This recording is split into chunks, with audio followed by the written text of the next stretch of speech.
Се почнува во 2015 година кога се појавуваат првите прислушувани разговори. Се објавува на партиска говорница, открија масовни злоупотреби во институциите од страна на владеачката гарнитура. Снимањата ги правила тајната полиција, а резултатот од нив беше предвремени парламентарни избори и пад на владата на ВМРО-ДПМН. Денеска нештата се сосема поинакви. Од самиот почеток на изборната кампања, нелегално снимени аудио разговори се користат како средство за лични и партиски интереси. Сето тоа возможено од плејада медиуми кои им даваат глас на инспираторите и корисниците на овие снимки. Првиот чекор се YouTube каналите. Веднаш штом се креираат, на нив се поставуваат снимките. Разговори кои се дискредитирачки или инкриминирачки за политичкиот противник. Ново креираните YouTube канали се целосно анонимни. Скоро не постои начин на кој може да се најде креаторот. А иако содржината на нив е нелегално стекната, од платформата ни одговорија: не идентификувавме прекршување на нашите упатства за приватност во содржината што ја пријавивте. Вториот чекор со онлайн порталите.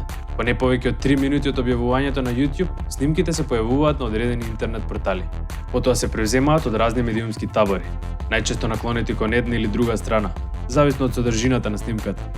По неколку часа, другиот табор возвраќа со снимка. Целта е да се побие противникот на агрегатите за вести и социјалните мрежи.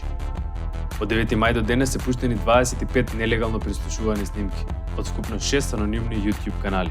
Од нив 15 снимки се во корист на опозицијата, а 9 во корист на владеачката партија.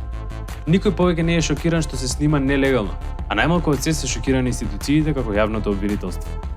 Снимките откриваат трачеви, но и нелегално финансирање на политички партии, трговија со влијание врз истражни постапки, местење на избори, корупција на високи државни функционери, злоупотреба на државни ресурси. За ова нема јавна дебата, ниту пак институционални реакции, а снимачите се добро познати лица од политичкото подземје. Кој, како и зошто, ИРЛ ви носи важна изборна приказна за медиумско-партиската офанзива врз изборниот интегритет.